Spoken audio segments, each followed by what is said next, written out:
Vous êtes sur Télé Sud, merci de nous rejoindre pour cette nouvelle édition. Mercredi 28 mars, à la une, la CEDEAO au chevet du Mali exige le retour immédiat à l'ordre constitutionnel. Le chef de l'État burkinabé Blaise Compaoré a lui été nommé médiateur dans cette crise. Le président soudanais Omar El-Béchir suspend sa visite au Soudan du Sud après un accrochage à la frontière.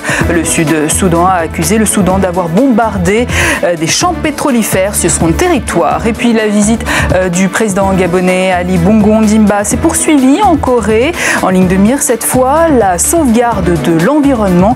Nous y revenons dans un instant.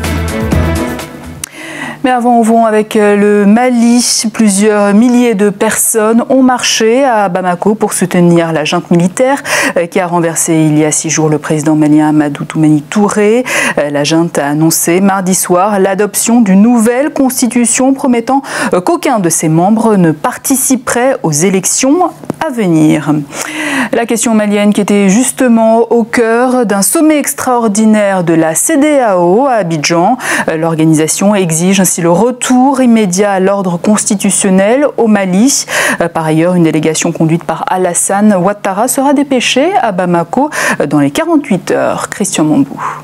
La CEDEAO au chevet du Mali. Les présidents de l'Afrique de l'Ouest se sont réunis ce mardi en urgence, quelques jours seulement après le coup d'État qui a fait vaciller la démocratie malienne à 5 semaines de l'élection présidentielle. Pour les chefs d'État, le coup de force va à l'encontre des dispositions de la communauté économique et de développement des États de l'Afrique de l'Ouest et de l'Union africaine. Si la condamnation est unanime, l'heure est désormais à une recherche de solutions pour sortir le Mali de la crise. La conférence a décidé de l'envoi au Mali, dans un délai de 48 heures, d'une délégation de haut niveau pour permettre un retour rapide à l'ordre constitutionnel. La délégation comprendra 7 chefs d'État dont Alassane Ouattara, président en exercice de la CEDEAO, et Yahi Boni, président en exercice de l'Union africaine. La conférence a nommé Blaise Compaoré, président du Burkina Faso, médiateur dans la crise malienne. Sa mission, permettre le dialogue entre les différentes parties. Également dans le collimateur des membres de la CEDEAO, les mouvements indépendantistes et rebelles dans le Nord. Ils sont à l'origine de la mutinerie des soldats maliens.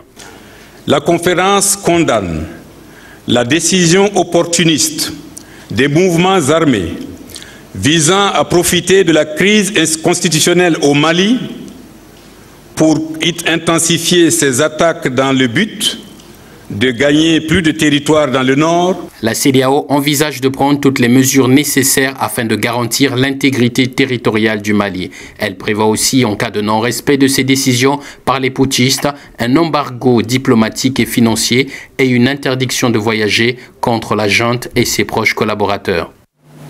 Et puis sur le terrain, au Mali, après une quasi-paralysie suite au putsch, la reprise des activités est bien effective, comme nous le rappelle notre correspondante sur place, Nianian Aliou Traoré. Quelques jours après le putsch survenu le 22 mars à Bamako, place aux activités quotidiennes. La capitale malienne retrouve ses habitudes. Par exemple, au centre hospitalier universitaire Gabriel Touré de Bamako, le personnel vaque à ses occupations ordinaires. Au service d'accueil des urgences, l'affluence est la même. À notre passage, tous les lits étaient occupés. Selon le chef du service, on essaie de satisfaire tous les patients dans la mesure du possible. Et comme d'habitude, nous fonctionnons avec le même personnel. Même atmosphère à l'aéroport international de Bamako, c'est nous. Les avions décollent et atterrissent comme à l'accoutumée. Tout s'est bien passé. Il n'y a pas de problème. Tout se passe très bien et voilà, je suis sûre qu'on va passer un bon séjour ici. L'administration a aussi retrouvé son train-train quotidien. Les travailleurs étaient présents au poste. Nous savons qu'il y a des besoins auxquels nous devons faire face. Et c'est pourquoi tout de suite, ce matin, les gens sont venus très tôt, dès 7h30.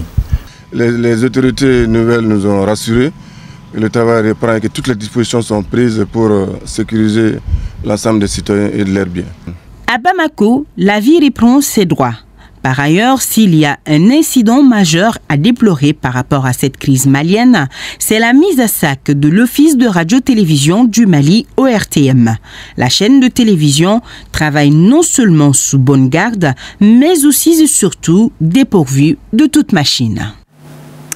Au Congo-Brazzaville, suite aux manifestations de lundi dernier, le ministère des Finances a tenu une conférence de presse.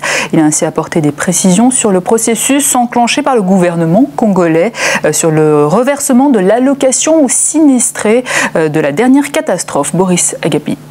Toutes les populations déplacées victimes de la tragédie de Mpila percevront l'allocation de soutien aux familles sinistrées promise par le gouvernement. C'est la quintessence de l'échange qu'Antoine Gakeni, conseiller aux relations financières et internationales du ministre des Finances, a eu avec la presse locale et internationale. Répondant aux questions des journalistes, le conférencier a soutenu que les anomalies ont été constatées au cours de l'opération d'enregistrement des sinistrés. Par conséquent, les listes affichées subiront un toilettage. C'est qu'il y a eu des propriétaires qui ont été enregistrés parmi les locataires, tout comme on a vu des locataires qui étaient enregistrés comme propriétaires. On a constaté qu'il y avait des propriétaires qui ne vivaient pas dans des lieux sinistrés, mais qui ont chassé les locataires pour pouvoir bénéficier de l'allocation. C'est les personnes qui ne sont ni locataires, ni propriétaires, mais qui étaient enregistrés. Ça, c'est le genre de choses qu'on doit corriger. Les populations sinistrées qui ne verront pas leur nom sur les listes affichées ont la possibilité de faire une réclamation, a rassuré le conseiller du ministre des Finances. À l'opposé et dans le but de traquer et de poursuivre en justice les pseudo-sinistrés, une fiche de déclaration sur l'honneur sera remplie par les populations qui percevront cette allocation, a-t-il conclu. Dans l'actualité également, entre le Soudan et le Sud-Soudan, l'atmosphère reste tendue. Le Sud-Soudan accuse le Soudan d'attaquer des champs pétrolifères sur son territoire. Un accrochage à la frontière qui a remis en cause la tenue d'un sommet présidentiel entre les deux pays. Patricia Drelin. D'un côté, le président sud-soudanais Salva Kiir accuse le Soudan d'avoir attaqué son pays en bombardant des positions. Et de l'autre côté, le ministère soudanais des Affaires étrangères rétorque que les forces soudanaises ont tout simplement répondu à une offensive à l'arme lourde contre un champ pétrolier à l'intérieur du territoire soudanais. Devant cette situation, l'Union africaine et le Conseil de sécurité de l'ONU exhortent les deux parties à éviter le conflit. Les membres du Conseil de sécurité sont profondément préoccupés par les affrontements militaires dans la région bordant le Soudan et le Sud-Soudan qui menacent de précipiter une reprise du conflit entre les deux pays, d'aggraver la situation humanitaire et de conduire à de nouvelles victimes civiles. Les membres du Conseil de sécurité demandent au gouvernement du Soudan et du Sud-Soudan de faire preuve de retenue et de maintenir le dialogue dans le but de répondre pacifiquement aux questions qui alimentent la méfiance entre les deux pays. Ces tensions attisent la possibilité d'un conflit à grande échelle entre le Nord et le Sud qui se sont affrontés durant 20 ans. Une guerre civile qui a fait 2 millions de morts et a pris fin en 2005 avec un accord de paix qui aboutit à l'indépendance du Sud-Soudan en juillet 2011. Le président soudanais Omar el-Béchir a suspendu une visite à Juba, prévue le 3 avril, pour un sommet avec Salva Kiir, destiné à faire baisser les tensions entre les deux pays et permettre de signer des accords. Le sort des 300 à 500 000 Soudanais du Sud, encore au nord, est une autre source de tensions entre les deux pays. Khartoum a donné jusqu'au 8 avril à ceux qui le souhaitent pour quitter son territoire. Et enfin, suite de la visite du président Ali Bongo Ondimba en Corée, une visite placée également sous le signe de l'environnement. Le chef de l'État gabonais a donc participé à un séminaire de jeunes étudiants qui s'est soldé par la signature d'un partenariat pour la lutte contre le changement climatique. Lazoa Bourner. Le chef de l'État a répondu à l'invitation de l'association Daejaon, une association des étudiants en mouvement écologique évoluant au sein de la fondation We Love You. Nous t'aimons. Toi, la planète Terre. Le nom en lui-même est évocateur de l'ambition de la jeunesse coréenne et de la présidente de la fondation internationale We Love You, Jong Jin-jae. Le choix porté sur le chef de l'État, Ali Bongo Ondimba, pour présider la clôture du séminaire des jeunes sur la protection de l'environnement participe de la volonté de l'association Daejaon de signer un partenariat de lutte contre les changements climatiques avec celui qui est considéré par ses pairs comme l'interlocuteur privilégié, le farouche défenseur de l'environnement. Le Green Campus, le Green World et le Green School s'inscrivent parfaitement dans le projet de développement du Gabon. C'est pourquoi je vous invite au Gabon pour les partager avec vos frères gabonais. Un partenariat a été signé pour renforcer la lutte contre les changements climatiques. Un prix a été décerné au chef de l'État Ali Bongo Ondimba par la fondation We Love You. Premier chef d'État reçu par l'ONG. Il récompense les efforts que le président Ali Bongo Ondimba déploie en faveur de la conservation de l'environnement.